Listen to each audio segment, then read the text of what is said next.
সাদা কাফনের কাপড় পরে রাজপথে নেতাকর্মীরা, কণ্ঠে প্রতিবাদী স্লোগান। এ বিক্ষোভ যশোরে।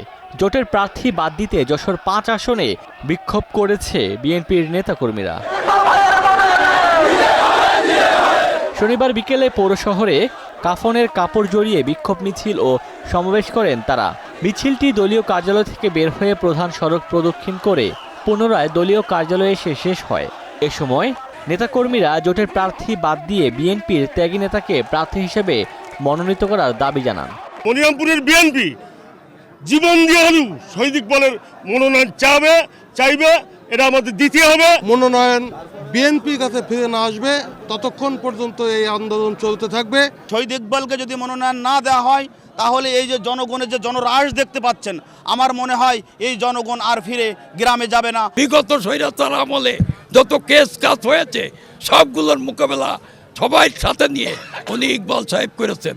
আজকে আমরা মনিরামপুরের লোক এই ইকবাল সাহেবের নমিনেশন আমরা চাই। জোটের প্রার্থী পরিবর্তনের দাবিতে বিক্ষোভ হয়েছে নড়াইলে। রাতে মশাল জ্বালিয়ে মিছিল করেন বিএনপির নেতাকর্মীরা। নড়াইল 2 আসনে জেলা বিএনপির সাধারণ সম্পাদক মনিরুল ইসলামের মনোনয়ন ফিরিয়ে দেওয়ার দাবি জানান নেতাকর্মীরা। এ আসনে মনিরুল ইসলামকে দলীয় মনোনয়ন দেওয়া হলেও জাতীয়তাবাদী সমমনা জোটের আহ্বায়ক ও এনপিপির চেয়ারম্যান ডক্টর ফরিদুজ্জামান ফরহাদকে মনোনয়ন দেওয়া হয়।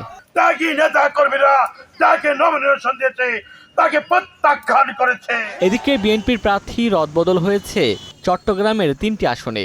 জানা যায় বিএনপির স্থায়ী কমিটির সদস্য আমির খসরু মাহমুদ চৌধুরীকে চট্টগ্রাম 10 আসনের প্রার্থী হিসেবে ঘোষণা করা হয়েছিল। তবে ওই আসনের পরিবর্তে চট্টগ্রাম 11 আসনে নির্বাচন করবেন তিনি। আর চট্টগ্রাম 10 আসনের প্রার্থী করা হয়েছে দলের প্রয়াত ভাইস চেয়ারম্যান আব্দুল্লাহ আল নোমানের ছেলে সাইদ আল নোমানকে। এছাড়াও চট্টগ্রাম 4 ও চট্টগ্রাম 11 আসনেও প্রার্থী রদবদল করা হয়। Omar Faruk, star news.